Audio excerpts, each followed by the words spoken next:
Assalamualaikum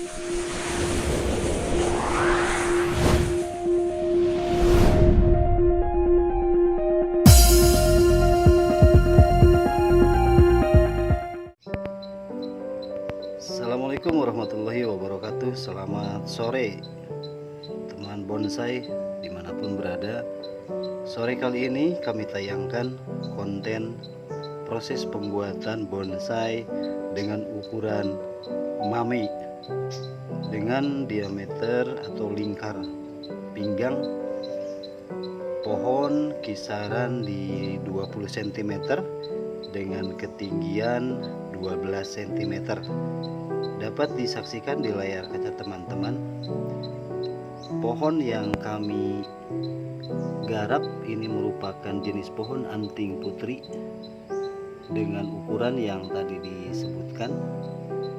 Dapat dilihat dari beberapa sisi, teman-teman bisa memandang bahwa pohon ini nantinya akan membentuk gaya yang sifatnya natural. Sementara dari beberapa sisi lain, teman-teman bonsai dapat juga melihat bahwa dalam proses pembuatan bonsai, baik ukuran kecil maupun besar, tentunya memiliki fase, di mana fase tersebut harus dilalui mulai dari pembuatan pondasi, pembuatan tangan-tangan, ranting, cucu ranting, cicit ranting, sampai dengan ke finishing. Dapat disaksikan di layar kaca teman-teman. Proses pembuatan pada saat ini baru dalam tahap pembuatan tangan pertama. Dapat disaksikan di bagian kiri itu merupakan tangan pertama, di bagian kanan itu merupakan tangan kedua. Dalam proses cutting ataupun pemotongan, pohon ini sudah dilakukan melalui dua tahapan. Tahapan pertama sudah dilalui, tapi kami tidak tayangkan dalam proses pemotongan. Ini sudah jadi dipotong. Teman-teman bonsai dimanapun berada, mari kita belajar kembali berkaitan dengan proses pembuatan bonsai.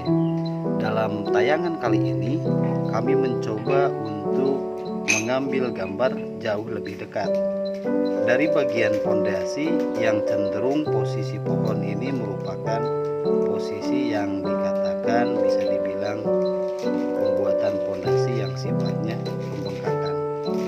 Di bagian kulit dapat dilihat ini merupakan proses pertumbuhan, di mana beberapa sisa sayatan yang idealnya tidak usah disayat pun tidak jadi persoalan. Tapi karena ini awalnya sudah terjadi, saya kembangkan seperti ini. Teman-teman bonsai dimanapun berada, dapat disaksikan beberapa potongan dari potongan tangan-tangan yang sudah dipotong, yang nantinya kita berharap akan tumbuh beberapa tunas untuk menjadi ranting baru.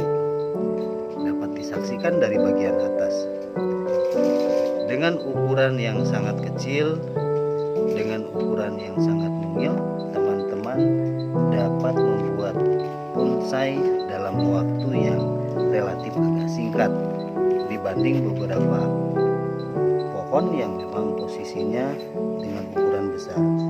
Ini bagian belakang, pondasi bagian belakang dalam masa pertumbuhan. Bagian atas pun demikian sama. Oleh karena itu, teman bonsai dimanapun berada, bahwa dalam proses pembuatan bonsai, beberapa tahapan yang sudah dilalui sudah barang tentu merupakan bagian yang tidak akan terlewatkan. Ada beberapa pengelosan yang lagi dilaksanakan, sementara belum mencapai titik keseimbangan. Dalam proses pemotongan yang nantinya menjadikan satu keputusan harus diambil supaya proses maksimal itu dapat terjadi dengan baik. Kawan bonsai dimanapun berada, berkaitan dengan kesuburan, pada prinsipnya pohon kecil maupun besar merupakan pohon yang relatif sama saja memiliki keinginan untuk subur. Oleh karena itu tidak ada bedanya Baik pohon kecil maupun pohon besar, lakukan pemeliharaan sebagaimana mestinya. Beberapa tangan yang sudah terjadi, yang sudah dibentuk, ini merupakan tangan-tangan yang memang posisinya sudah disiapkan. Kita berharap di dalam cuttingan yang sudah dilakukan akan muncul tunas, sehingga terjadilah pertumbuhan yang relatif nantinya akan menambah ruang-ruang kosong di antara ruang yang ada. Teman bonsai dimanapun berada, tetap konsisten dalam melakukan perawatan, lakukan penyiraman, tidak lupa untuk pemupukan, yang nantinya akan menjadi kegiatan rutin teman-teman. Seperti halnya manusia, tumbuhan, pohon, itu pun sama. Ada waktu-waktu tertentu di mana saatnya pohon itu akan makan nutrisi, di mana saatnya pohon tersebut juga membutuhkan perairan. Oleh karena itu, lakukan pemupukan secara teratur, tepat pada waktunya, lakukan penyiraman juga teratur sesuai tepat pada waktunya. Jangan terlalu banyak menghamburkan waktu dan menghamburkan biaya. Tips yang dapat kita ambil dari pertumbuhan pohon ini, sejatinya pertumbuhan sifat tumbuhan itu sama dengan sifat manusia. Kapan waktunya mereka makan, kita harus tahu. Sejauh itu mungkin yang sudah kami lakukan.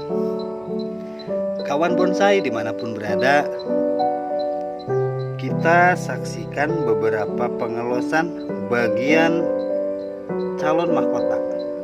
Ini masih kita los. Beberapa proses pembesaran sedikit lagi, nanti kita akan lakukan pemotongan. Oleh karena itu, kawan bonsai dimanapun berada, tetap harus bisa mengira-ngira ataupun harus memiliki konsep yang relatif. Konsep tersebut akan dituangkan dalam proses selanjutnya. Dilihat dari bagian atas, masih cenderung terlihat pemotongan yang masih jauh dalam proses pertumbuhan. Tapi kerangka bagian pohon ini sudah terbentuk, yang memiliki beberapa tangan, yang tentunya ini merupakan langkah awal dalam proses pertumbuhan menjadi bonsai dengan ukuran mame. Dapat dibuat juga ketika teman-teman ingin memiliki ukuran-ukuran tertentu. Saran dari saya, jangan terlalu dipaksakan untuk mengikuti jenis ukuran sesuai dengan keinginan. Lakukanlah pembuatan bonsai melalui alur gerak dan pertumbuhan pohon itu sendiri. Jika memang pohon tersebut itu pantas untuk dibuat menjadi ukuran kecil ataupun sito, lakukan proses pembuatan itu. Jika pohon itu lebih layak dijadikan mame, jadikan pohon tersebut dengan ukuran mame. Jangan cenderung dipaksakan dengan ukuran mame, tapi dipaksakan untuk ukuran sito. Ini kadang kawan-kawan tidak sadar karena memaksakan keinginan sendiri, sehingga nuansa alam dalam pertumbuhan pohon tersebut tentunya tidak masuk di dalam kriteria yang ada. Kawan bonsai dimanapun berada, bagian dari proses pembuatan tentunya memiliki fase-fase, di mana fase tersebut itu akan tepat dilalui. Oleh karena itu, faktor kesuburan media, faktor pertumbuhan pohon, bahkan faktor kesehatan pohon itu sendiri harus diperhitungkan. Beberapa jenis media yang biasa kawan-kawan lakukan, kawan miliki, seyogianya silahkan dilanjutkan kembali pada prinsipnya. Selagi pohon itu memiliki kesuburan yang relatif bagus, itu dapat dilanjutkan. Rekan bonsai dimanapun berada, bagian selintas tayangan ini hanya secercah bagian dari cerita pembuatan proses bonsai dengan ukuran kecil. Semoga dapat bermanfaat untuk menambah proses pembelajaran bagian dari proses pembuatan pohon. Mudah-mudahan kita tetap sehat, tetap semangat dan berkarya. Satu hal yang diingatkan, tetaplah berkarya, jadilah seniman sejati, sukses dalam meraih mimpi. Demikian, salam satu hobi. Assalamualaikum warahmatullahi wabarakatuh.